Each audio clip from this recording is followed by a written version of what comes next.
Professional level के art work तक पहुंचना है तो उसके लिए हमें एक चीज़ जानना बहुत ज़्यादा ज़रूरी है, वो है स्केचिंग। और बहुत सारे बिगिनर क्या करते हैं कि स्केचिंग को फाइनल वर्क की तरह ट्रीट करते हैं। कोई भी वर्क को कैसे हम लोग स्टार्ट करते हैं और कैसे इसको फिनिश करते हैं, क्या क्या चीज़ों को हम लोग और ज़्यादा इम्प्रूव कर सकते हैं।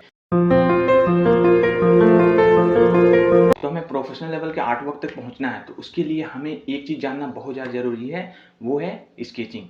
स्केचिंग सुनने में काफ़ी सिंपल वर्ड लग रहा है, लेकिन अगर आर्ट फील्ड में प्रोफेशनली आगे बढ़ना है, चाहे आप किसी भी फील्ड से आगे बढ़ रहे हो, चाहे आप टैटू आर्टिस्ट बनना चाहते हो या फैशन डिजाइनर बनना चाहते हो या फिर आप पेंटिंग करना चाहते हो, तो हर फील्ड में हर जगह आपका स्केचिंग का रोल होता है। तो इसलिए स्केचिंग को समझना बहुत ज़्यादा ज़रूरी है और उसका डीप नॉलेज लेना काफ़ी ज़्यादा ज़रूरी है। और बहुत सारे बिगिनर क्या करते हैं कि स्केचिंग को फाइनल वर्क की तरह ट्रीट करते हैं। तो फाइनल वर्क की तरह इसे ट्रीट नहीं करना है, इसे नॉर्मली स्केचिंग की तरह ही ट्रीट करना है। तो इसे क्या क्या कॉन्सेप्ट को हमें समझना चाहिए, वो सारा चीज़ आज की वीडियो में डिस्कस करने वाले हैं।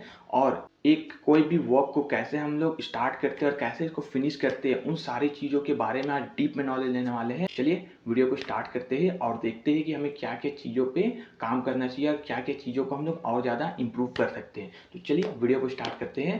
तो अगर चैनल पर नया है तो do the subscribe button and press the bell icon without any wasting time. So let's start the video. तो चलिए कुछ एग्जांपल लेकर के हम लोग कुछ स्केचिंग का प्रैक्टिस करते हैं। तो यहाँ पास मैं स्केचिंग कर रहा हूँ, तो यहाँ डिटेलिंग वर्क पे बिल्कुल ध्यान नहीं देना है। नॉर्मली आपको फ्रीली कैसे स्केचिंग को एक तैयार करते हैं वो स्टेप देखते हैं। तो सबसे पहला हमारा स्टेप्स क्या आता है कि हम चीज़ों को कैसे सिंप्लीफाई कर रहे हैं। तो यहाँ पास फ्रीली जो लूज स्केचिंग जिसको बोलते हैं, उस तरह से मैं यहाँ पास ओवरऑल जो लुक्स है वो पेपर में देने की कोशिश कर रहा हूँ, ताकि मुझे पता चले कि एक पेपर में कैसे हम चीज़ों को सही जगह मेंशन करेंगे ताकि हर एक चीज़ परफेक्टली सही जगह पे आ सके। तो स्केचिंग में वही चीज़ मैं देख रहा हूँ, लूजली उसको हर शेप्स को सही जगह में दे रहा हूँ ताकि हर एक शेप्स आपका सही जगह बैठ सके। तो यहाँ पास वो सारा चीज़ मेजरमेंट आपको आना चाहिए, तब जाकर के आपका स्केचिंग परफेक्टली होगा। तो यहाँ पहला स्टेप्स आपको फ्रीली लूज स्केचिंग जिसको बोलते हैं उसके थ्रू नॉर्मल एक ओवरव्यू आपको देना पड़ेगा, ताकि बाद में आपको समझ में आए कि कहाँ पास कौन सा चीज़ ऐड करना चाहिए और कौन सा चीज़ आप बाद में रिमूव कर सकते हैं। और यहाँ पास जो मैं लूज स्केचिंग कर रहा हूँ, तो यहाँ पास ये चीज़ ध्यान रखा हूँ कि मैं उसको लाइटली वो शेप्स ला सकूँ। यहाँ पास मैं डार्कली पेंसिल पे ज़्यादा प्रेशर नहीं डाल रहा हूँ ताकि वो डार्क शेप्स स्टार्टिंग में ना आ जाए, क्योंकि लाइट शेप को हम लोग रिमूव कर सकते हैं वहाँ से, लेकिन अगर डार्क डायरेक्ट कर दे तो वहाँ पर ज़्यादा डिटेलिंग पे काम कर दे तो हो सकता है कि उसको रिमूव करना, वहाँ से हटाना या उसको इरेज करना थोड़ा सा मुश्किल हो सकता है और उस टाइप का परफेक्टली फिर बाद में नहीं लगे, क्योंकि कहीं ना कहीं वो लाइन रह जाता है, कहीं ना कहीं वो डिज़ाइन रह जाता है। तो इसीलिए यहाँ पास मैं लाइटली वो सारा शेप्स लाने की कोशिश कर रहा हूँ और एग्जैक्टली जो रेफरेंस है उसके जैसे मिल सके, इसलिए मैं यहाँ पास लाइटली बस एक फील देने की कोशिश कर रहा हूँ। तो ये फील दे करके आप एग्जैक्टली पेपर के सेंटर में आप कोई भी ड्राइंग को ला सकते हैं। लेकिन सेकेंड तरीके से कैसे हम लोग और भी स्केचिंग कर सकते हैं वो सारा चीज़ देखते हैं। तो यहाँ पर जिस तरह से हम लोग प्रोपोर्शन जजमेंट का हम लोग एक वीडियो ला चुके हैं और उसमें प्रैक्टिस भी की है, सेम उसी तरह से ये स्केचिंग करने वाले हैं। तो यहाँ पास सिर्फ आपको लाइन के रूप में देखना है इस पोर्ट्रेट को, ये ड्राइंग जो हमारा दिख रहा है उसको लाइन के थ्रू देखना है। और बेसिक जो शेप्स है, जैसे कि सनग्लासेस में बेसिक शेप्स क्या है, एलिप्स, तो एलिप्स यहाँ पास शेप दे रहे हैं बिना उसके डिटेलिंग को देखे हुए। तो यहाँ पास वो सारा चीज़ शेप दे रहा हूँ।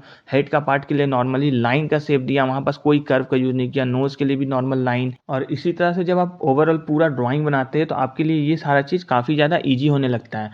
तो बेसिक चीज़ों से आप जब ड्राइंग बनाएंगे तो आपको बनाने में काफ़ी ज़्यादा इजी होगा और उस चीज़ को आप सिंप्लीफाई कर पाओगे आसानी से।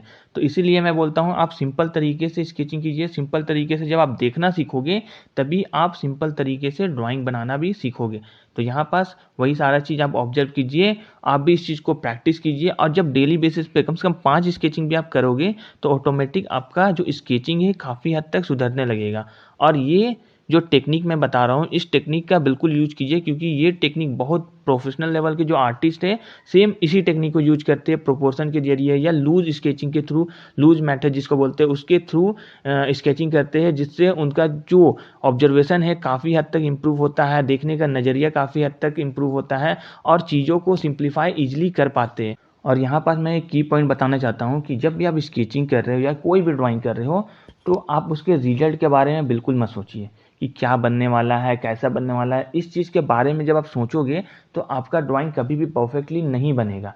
लेकिन जब आप ये सारा चीज़ को हटा देते हो अपने माइंड से और बस एक मज़े के लिए बस ड्राइंग करते हो, तो ऑटोमेटिक आपका जो ड्राइंग है वो परफेक्टली बनने लगता है। इसीलिए रिजल्ट के बारे में मत सोचिए, बस अपना काम कीजिए, उस चीज़ को परफेक्टली करने की कोशिश कीजिए। जब आप ये सोच के जब ड्राइंग बनाना स्टार्ट करते हो, तो आपका ड्राइंग ऑटोमेटिक परफेक्ट हो जाता है। हर एक चीज़, हर एक प्रोपोर्शन, हर एक एंगल, हर चीज़ सही होने लगता है और आपका जो स्किल है काफ़ी हद तक इससे इम्प्रूव होता है। जब भी आप स्टडी कर रहे हैं या कोई भी प्रैक्टिस कर रहे हैं, तो पेंसिल और पेपर के बारे में बिल्कुल मत सोचिए कि कौन सा पेंसिल लेना चाहिए, कौन सा पेपर यूज करना चाहिए। आप कोई भी बेसिक जो सबसे लोएस्ट प्राइस का पेपर है वो ले सकते हैं। पेंसिल कोई भी नटराज का पेंसिल होगा तो वो पेंसिल ले लीजिए, उसमें प्रैक्टिस कीजिए और प्रैक्टिस थोड़ा सा ज़्यादा से ज़्यादा करने की कोशिश कीजिए। जब आप ज़्यादा प्रैक्टिस करते हैं और एक ही रेफरेंस ले करके 4 से 5 जब उसका स्केचिंग करते हो, तो आप वहाँ पास अपने आप को इम्प्रूव कर सकते हो। मान के चलिए ये हमारा रेफरेंस है, तो इस रेफरेंस से मैंने एक स्केचिंग किया, फिर इसी रेफरेंस से मैं सेकंड स्केचिंग करूँगा, थर्ड स्केचिंग करूँगा, फोर्थ स्केचिंग करूँगा, लास्ट में फिफ्थ स्केचिंग करूँगा।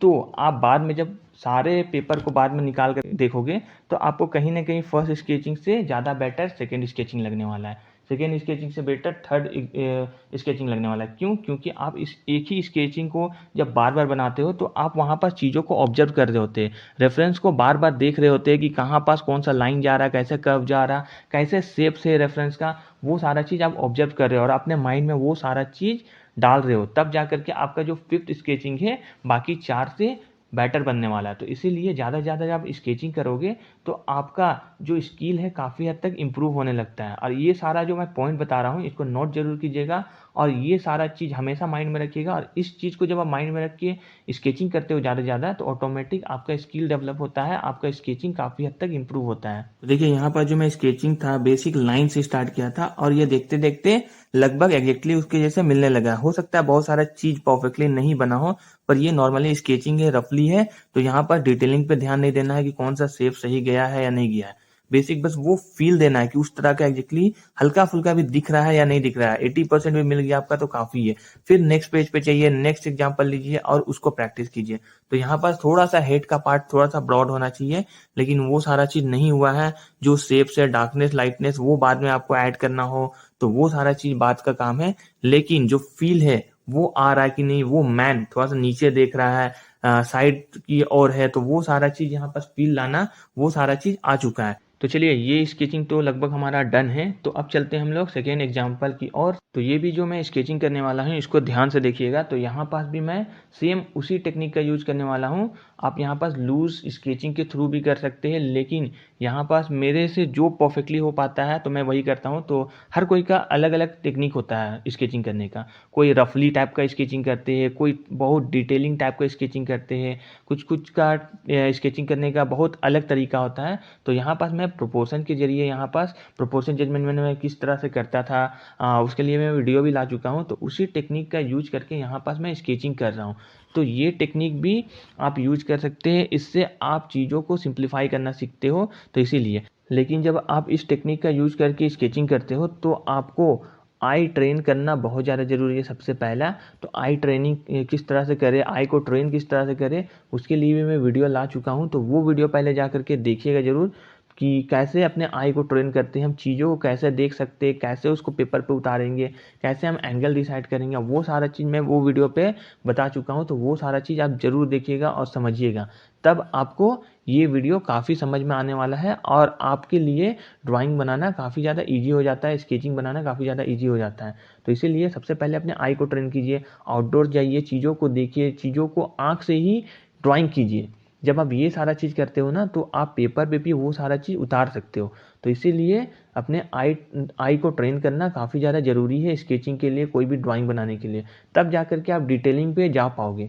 जब तक आपका स्केचिंग परफेक्ट नहीं होगा, आपका ड्राइंग परफेक्ट नहीं होगा, आप डिटेलिंग के बारे में सोचिए ही मत।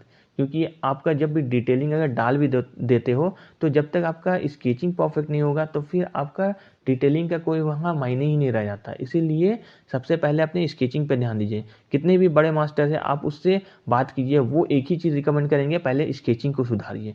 स्केचिंग जब हमारा सुधर जाता है तो बाकी चीज़ भी सही हो जाता है और बाकी चीज़ काफ़ी ज़्यादा ईजी भी लगने लगता है। तो शुरुआत जो होता है वो थोड़ा सा टफ होता है, बाद का सारा चीज़ ईजी होने लगता है।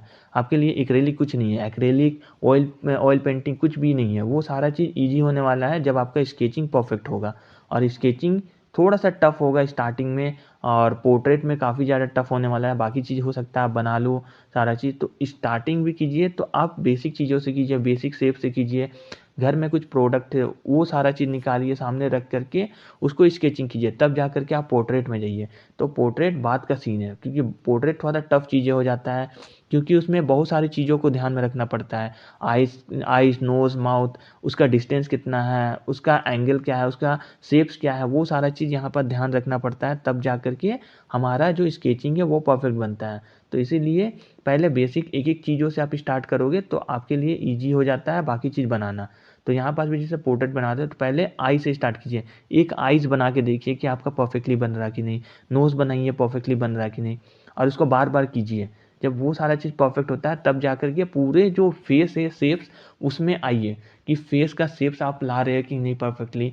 फिर जा करके उसमें फीचर्स ऐड कीजिए, आई नोज़ माउथ हेयर, ये सारा चीज़ जब ऐड करोगे तो आपका वो सारा चीज़ सुधरने लगता है। तो यही आपका टेक्निक है पोर्ट्रेट को परफेक्टली बनाने का। और ये जो वीडियो है मैं थोड़ा सा रियल टाइम में रखने की कोशिश किया है, ज़्यादा फास्टली इसको नहीं किया, ताकि आप इस चीज़ को देख करके साथ ही साथ प्रैक्टिस कर सको और अपने आप को इम्प्रूव कर सको। तो आई होप कि जो मैं ये वीडियो ला रहा हूँ आपको थोड़ा सा भी हेल्प कर पा रहा है, आपके आर्ट लाइफ में थोड़ा सा भी मैं वैल्यू ऐड कर पा रहा हूँ। अगर थोड़ा सा भी वैल्यू ऐड कर पा रहा हूँ तो वीडियो को लाइक ज़रूर कर दीजिएगा, क्योंकि बहुत सारे जो एस्पायरिंग आर्टिस्ट है वहाँ तक हमारा वीडियो पहुँच सके और उनको भी इनसे कुछ हेल्प मिल सके। तो बिल्कुल लाइक शेयर एंड कमेंट। तो अगला टॉपिक क्या चाहिए कमेंट करके वो भी बताइएगा। तो चलिए वीडियो को अभी क्लोज करते हैं और मिलते हैं नेक्स्ट वीडियो में।